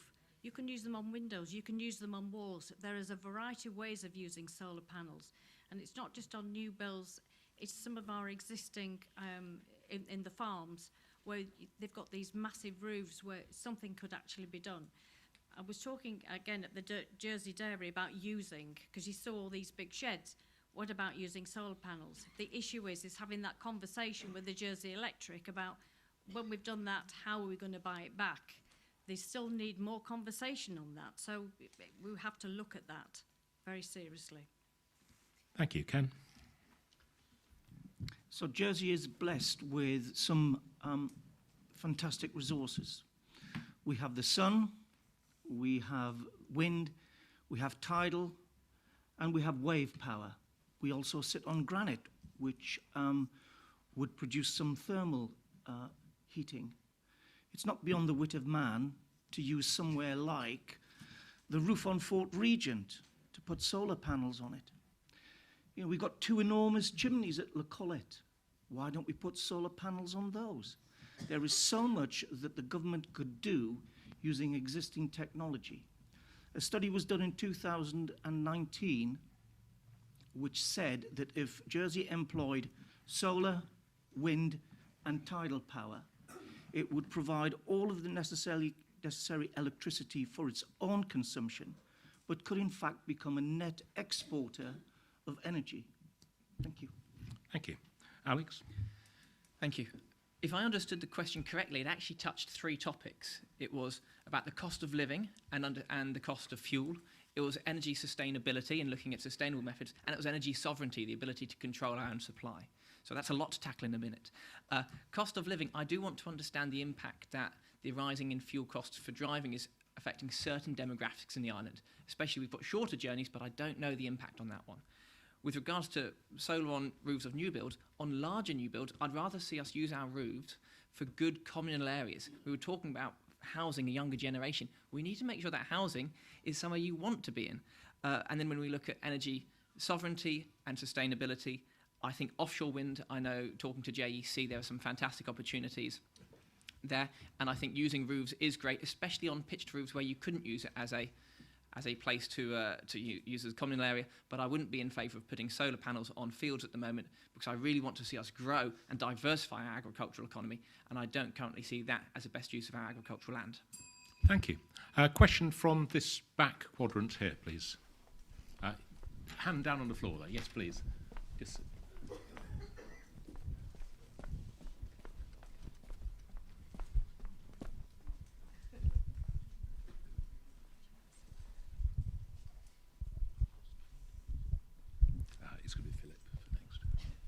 Thank you. Kathy Eglinton. I live at Maison Dezette. And only recently, in the past 6 months, I did live in St Helier. If you become elected, you'll be responsible for the whole island, not just St Clement's. Now, in St Helier, where I lived, in the north of the town, there's hundreds and hundreds of flats being built. Just over half of them don't have a parking space. So people who live in town are confined to being in town unless they're lucky enough to get near a bus, because the buses are not inside the town anyway. Would you be happy to live in one of those flats in town? And if not, why not? Thank you. So, Philip. So, Philip, would you be happy to live in one of those flats in town without housing, without a car parking space? I think car parking is a real problem for many people in the town. I was reading not very long ago that the Jersey Development Company proposes to limit the amount of parking in the new development which it is designing for the waterfront to something like something which is very small in comparison with what we have at the moment. And that seems to me to be a mistake. It may be that in future we will have cars that drive themselves and we'll all be able to summon by our mobile phone a vehicle to come and collect us and take us from one place to another so that we don't need to have a car. But at the moment, people do need cars, and there ought to be proper provision for parking for all flats. Thank you. Mark? Yes, ideally, of course, people have a parking space. 30% of households in St Helier roughly don't have a car. But parking spaces cost money, and I've been chair of both Andium and Jersey Development Company. The more parking spaces you have, either the less viable the project or the less housing you provide. And in the case of Andium, having to put in car parking, which in some cases we knew would not be used, was at the expense of more housing. Roughly, houses occupy 3% of the land area of Jersey. That's just the footprint of the house. We provide about 8% for cars, drives, roadways, and yet we've got a big housing problem. So it's a balance. Yeah, you put more car parking, that's okay. You get less housing. I think EV cars is one way forward, and that's what JDC are going to do with their development. Fewer parking spaces, but there will be cars available for people when they want them. Our cars don't do anything for, 97% of the time. Thank you. Karen? Karen? So there isn't a subsequent question allowed. Sorry, just Karen. So there's two, thank you. So I think there's two parts to that question. Would I live in a flat in St Helier? Excuse me, could everybody, we haven't got very long, so could we just listen and then we'll chat after the assembly. Thank you. Thank you. So you asked the question whether I would live in a flat in St Helier. Why would I when I live here? No, the answer to that. Would I live in a flat with a car park in St Helier? No. Would I want a car parking space in St Helier? No. And the reason for that is because my view is that we have got to tackle the really difficult issue in Jersey, particularly on the island, around car use. We have far too many cars in the island. I would like to see more sustainable choices around transport, and I think we, to explore some of the ways in which we can actually improve people's access to public transport. Thank you. Barbara. Kathy, to answer your question, would I live in town without... Yeah. Would I live in town without a parking space? No, because I have got a car and I would need a parking space. What I'm actually shocked that they've allowed building of accommodation without parking. Why is it that Jersey always wants to put the cars next to the house when they could go underneath? You go to Spain or go to why all the parking is underground and it can go, many, many stories. So I think that they actually, if they're going to be looking and building flats, they need to be more imaginative and do underground parking. So people have a choice. Thank you. Especially the disabled. Ken? I wouldn't like to live in an apartment in town if it didn't have a parking space. However, having said that, the contract for the Jersey bus comes up during the next assembly. And what we would do is that we would renegotiate that contract based upon accessibility. So that's accessibility not only in terms of people who have disability, but accessibility in terms of the frequency of the journey. We would also want to see much more eco-friendly buses rather than some of these monsters that you see on the coast road. So in answer to your question, Joe, no, I wouldn't like to live in an apartment without a parking space, but I would encourage the next assembly to make sure that people don't feel isolated in apartments that don't have parking spaces. And the way to do that is to make public transport much more available. Thank you. Alex? This might be an easier one for me. I live in town in a flat without a parking space. And I know how hard it is running a distillery straight below my flat. When I want to deliver my grain to Scoop, who use it as chicken feed after I've brewed a lovely mash, I don't have a car. And it makes it an awful lot harder. The challenge we have is we won't be able to provide one-to-one, but where we do provide parking, it must be fairer. If you go and look at the development by Hotel de France by Dandara, I was looking at it today, and you've got some flats for £430,000 for one bed, no parking space. Some flats, 2-bedroom, 900,000, 2 parking spaces. So if we have a large development, why are we allowing some to have none and some to have 2? I think it's fair enough to say town developments should spread that parking more fairly between those units. And then we get on to public transport. I would love to see a better public transport network. That isn't just about price, but about the suitability of the service, the frequency, and how quickly you can get places. It's hard for me to want to go to St Wands when it takes an hour. Thank you. Lindsay? Yes, Mark was quite correct when he said about Andium and a lot of the tenants not having a car. Andium actually have quite a surplus of car parking spaces. I can't remember the exact amount, but I think it's well in excess of 300.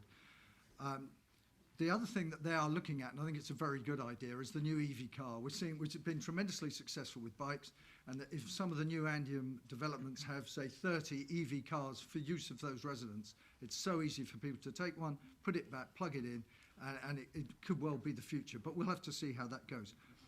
Would I live in a flat in town without a car parking space? Yes, I would. I've lived in many flats without a car parking space. I live in a flat at the moment with a car parking space, but my other half puts her car there and very rarely allows me to use it. Thank you, Lindsay. We won't ask why. So I would like to invite this front quadrant on my side to ask a question. The lady there in the blouse, thank you.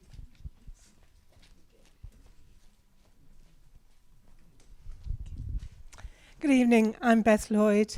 I live in Grave Desset and I'm a voter. My question is this, notwithstanding the emergence of party politics, I and quite a lot of people I know feel a bit disenfranchised since the senators have been done away with. And thank you. If you could ask the question. And I would like to know, if they are elected, if the candidates would do something about reinstating the island-wide mandate. Thank you. The first question is for Mark, then, please. A lot of concern about the removal of the senators, and I think the way it was done, which was not with proper consultation or consideration. I think what we've said as a party is, look, let's leave it a year, let's look at it properly again, have a proper consultation, see what people think, and if there's a wish to bring back an island-wide mandate, then absolutely that should be considered in that way. But meanwhile, I think the parties here would say we're trying to give you that opportunity. You can actually vote for one of the parties in most of the constituencies. But yeah, it was not done the right way. It needs to be reviewed. But let's have a proper review and not prejudge the answer.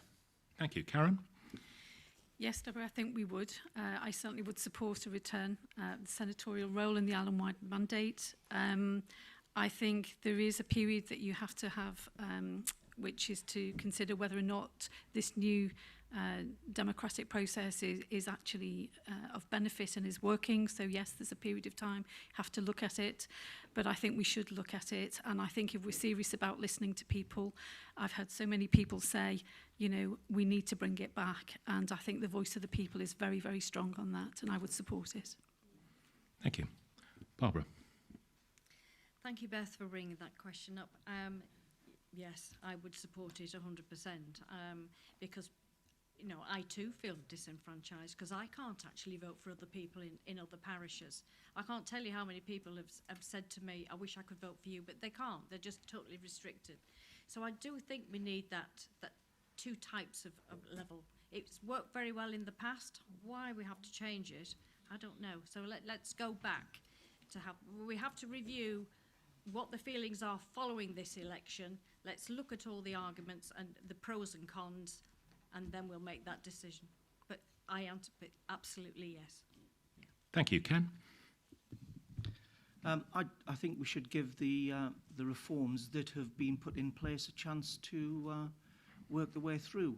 The reform that's been put in place is to try and make sure that everybody's vote carries equal weight.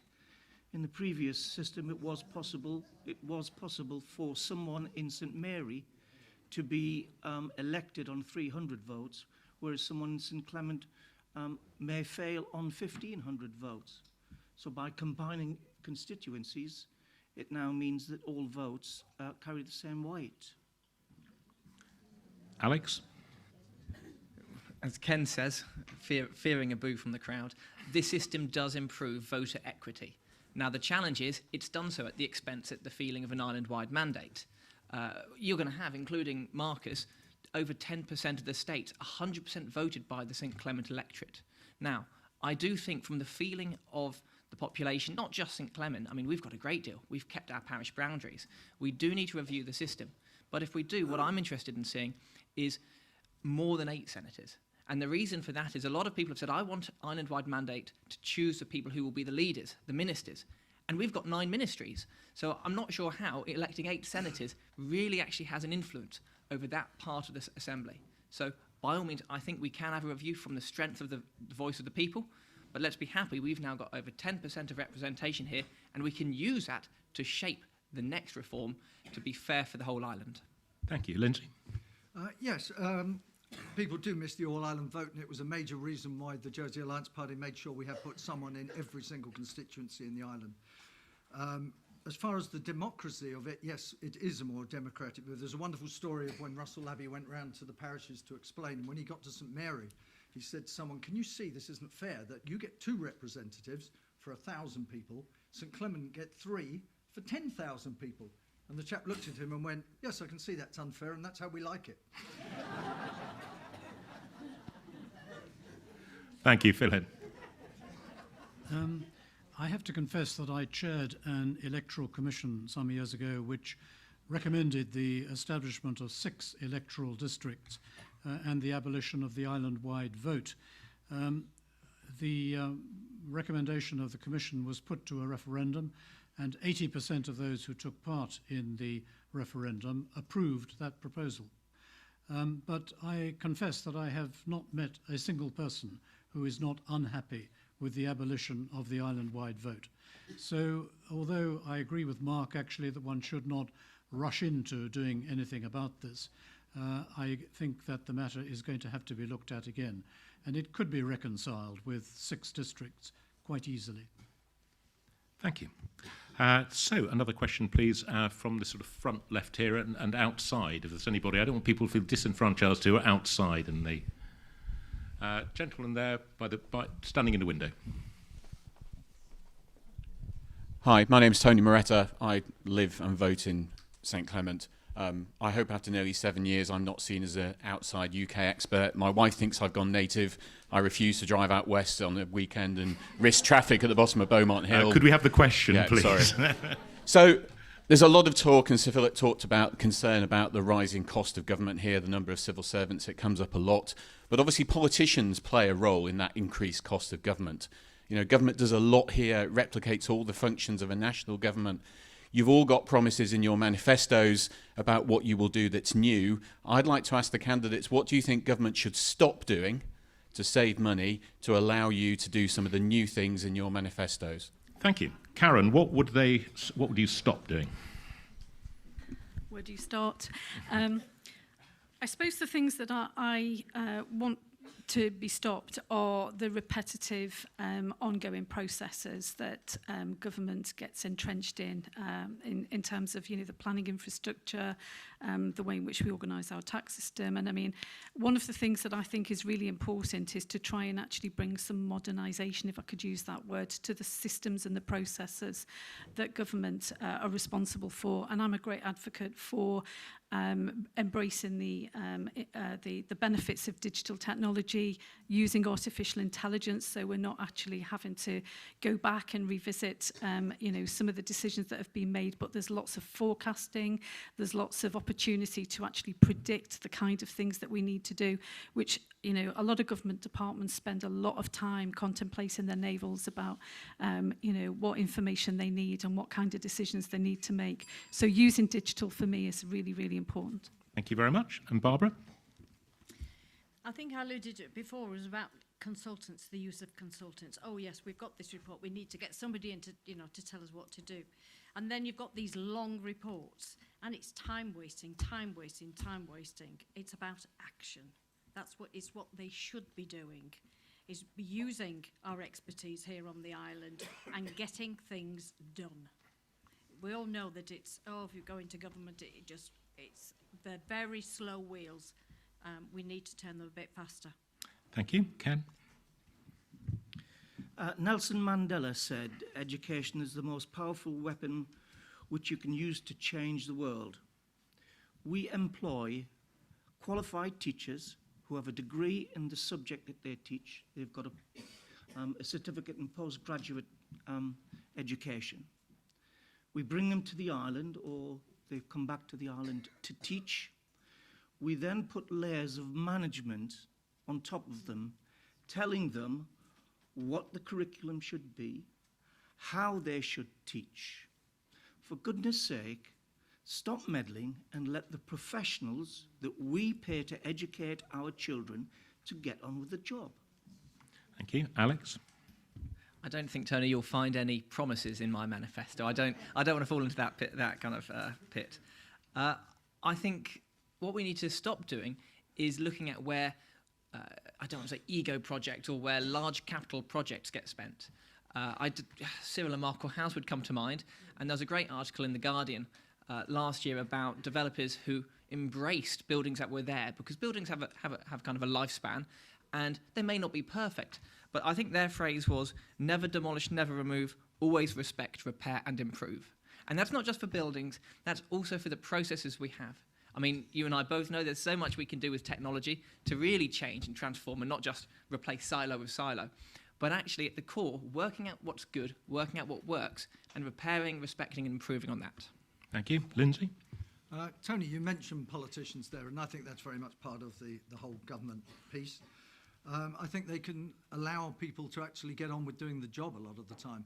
I'll give you an example. The State Assembly decided in 2012 we needed a new hospital. In 2014, Jersey Telecom, with an independent private board, decided that they would refibre the whole island, cable the whole island. In 2018, we had some of the fastest speeds in the world. In lockdown, it was absolutely invaluable. That was done by Jersey Telecom, completed in 2018. The hospital was still sitting here in 2022 arguing about it, and that is the fault of politicians, I'm afraid. Philip?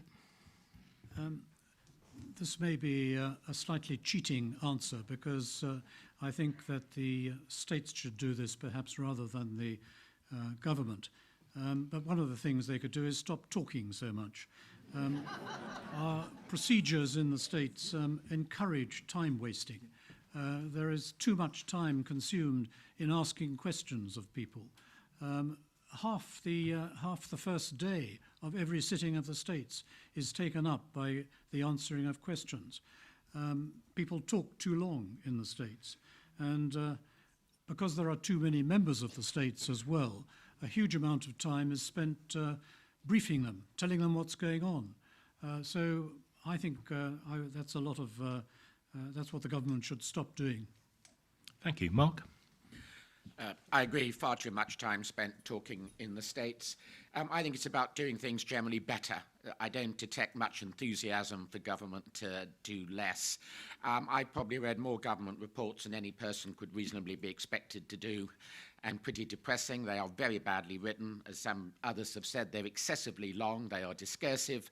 I read the cultural strategy and failed to work out at the end of it what the cultural strategy was, because it turned out to be a consultant's report with a load of recommendations. I read the Jersey Care Model paper, 493 pages of it. And, you know, we need the 10-page version. We might understand it. So let's do things better, make greater use of technology. Tony, you've got a role to help us do that. Thank you. We've got time for another question in the back corner there, please. Anywhere in this back corner? If not, we'll move on swiftly to this right corner. Yes?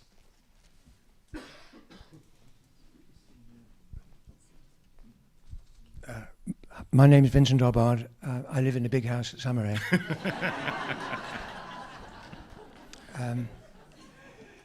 Do the candidates think that agriculture needs subsidy, please? Thank you. Barbara? Yeah, when it comes to farming, and they're having to sell their goods off island, they're actually not competing on a level playing field. Their subsidies are around about 4 to 7%. When they're competing with other countries like the UK or in Europe, you're looking at double figures, 15, 20% subsidised when you're selling on the big market.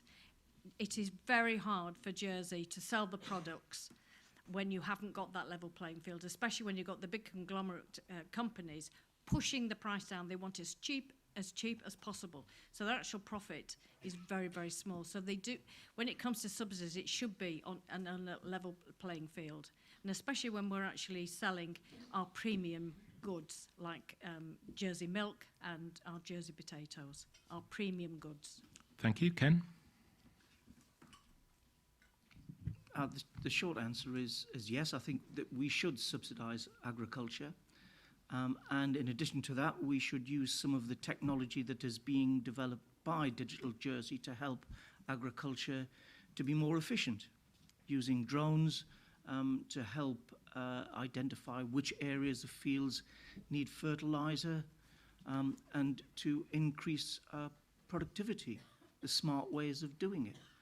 But in broad terms, yes, agriculture does need to be enriched. Thank you. Alex? I guess my question, and you can't answer this, is what part of agriculture? Do we want to subsidise an export like a potato, hand our money to 2 large UK-owned firms to send the potatoes away? That part of the industry, no.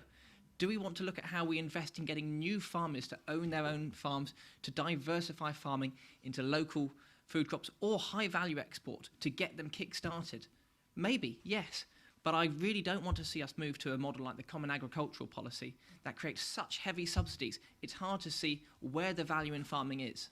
You know, some farmers make more by keeping the farm going than actually by creating the right crops for the right part of the population. So we need to explore where subsidies are. We subsidise milk already to an extent, but I wouldn't subsidise something we're going to export. Thank you. Lindsay? I couldn't agree more. We do subsidise bits to an extent. Perhaps other parts of it we could do, but have a sweeping subsidy of agriculture would be very complex.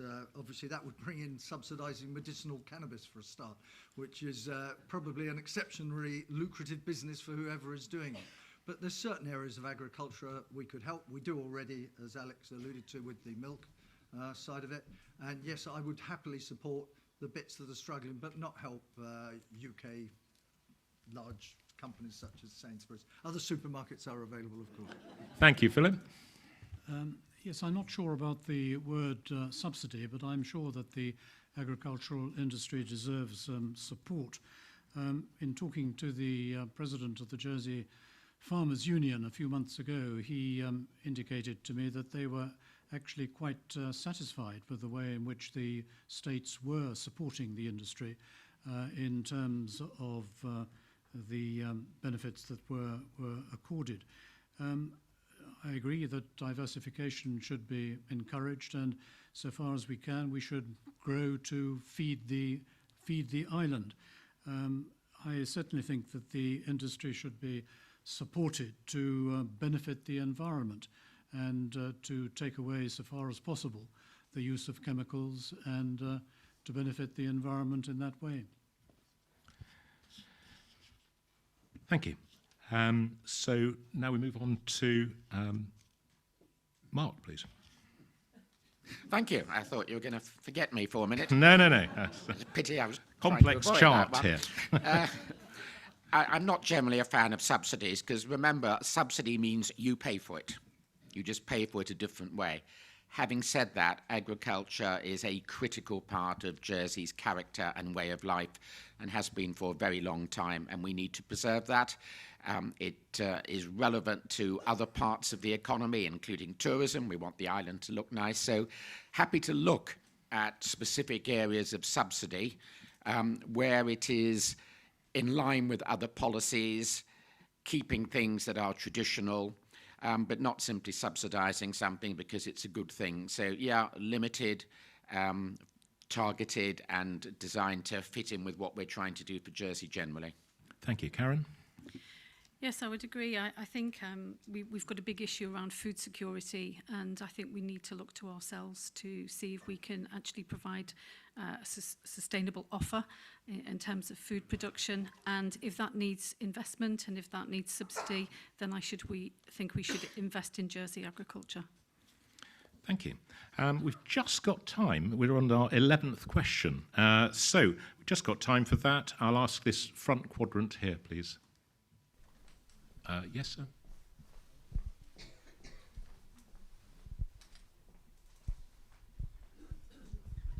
If I may, I'll sit because I'm difficulty standing. I'm Mike Dunn. I live at Le Marais, as it was formerly called. I want to know, since 1949 or thereabouts, there's been discriminatory housing regulations in Jersey. And they don't get any less, they become more. Do they serve discriminatory housing conditions, do they serve any useful purpose? In other words, the qualifications game, do they serve any useful purpose? Okay, thank you very much. So we're going to start with Ken, please. So in terms of discriminatory purpose, I think that everyone who comes to the island should be able to rent or buy a Jersey property, providing they have got the required qualifications. When I came to Jersey, I came with, fortunately, residentially qualified because I was working within the State of Jersey Computer Department. There were some other people that I knew who lived in some terrible conditions. We need to improve the housing that we have in the island. We need to make rental properties much more available. We need to make sure that they are fit for purpose. But in terms of discrimination, I'm against discrimination in any form. Thank you. Alex? I've spent time not personally living in them, but I've been in quite a few lodging houses where £810 buys you 140 square foot, the kitchen 5 feet from your bed, and a bathroom where the door hits a toilet. I think at the end of the day, Jersey's got to be an attractive place for people to come, and it acts as an incredibly crude measure, as a yardstick to hit who is allowed in and out the island. And I think as we review our population and immigration policies, we do need to work out what those parameters are for people coming in. But when they do, they should be treated fairly and equally, at least on the rental market. Thank you. Lindsay? I would like to point out, I think that our housing stock and the condition of it has improved immensely over the last 30, 40 years. Parts of it used to be a disgrace. If you now go around a lot of the new stuff that Andium has put up, it's really a massive improvement. As far as people renting and the two-tier renting system, yes, I think it doesn't help rents in any way. I think it probably pushes them up. And I think we should allow people to rent once they're here and allowed to stay. Buying property, no, I would keep it at 10 years. I think, we have a problem at the moment. If you allowed everybody who came in to buy a house willy-nilly, the market would go even further up. One of the reasons the property price is going up is we did away with the 20-year rule initially. So I think 10 years is fair, and it's particularly fair if you're allowed to rent anything when you come here, rather than this two-tier system we have, which is ridiculously unfair. Thank you. Philip? I'm not sure that I heard the question entirely accurately, but I understand it was whether we still needed housing controls or... when the housing law was first enacted in 1949, it was the only immigration control that we had, and it was designed to try to preserve housing for local people. And nothing has really changed over the years, although the rules have been adapted and have become more complicated in many ways. One of the things that I think is particularly worrying is the lack of protection that is given to those who are technically lodgers in lodging accommodation, who don't benefit from a number of the protections that are given to tenants. And I think that's something which certainly should be looked at. Thank you. Mark? I think I agree with others. We should remove that discrimination. If people are able to come here and to live and to work, we should not have a two-tier rental market. I think we're united with reform on that one. It just needs to be done in a careful way, but I'm detecting a fair bit of support for that. It is not justifiable. It was very strongly criticised in the report of the Housing Policy Development Board. And Karen? Yes, I would support a review of it. I don't think it's fair. I think it does discriminate. And I also think it prevents people from staying in Jersey. And Barbara? I think we need to have a balance. Because there'll be certain people here who are Jersey born and feel that that is their birthright. So it's about protecting that birthright. But moving on, when we're having, because we spoke earlier about population control, and I would be looking at bringing in something that is stricter, not necessarily discriminatory, but certainly stricter, and about having the people in across the board for different businesses and organisations that is fair.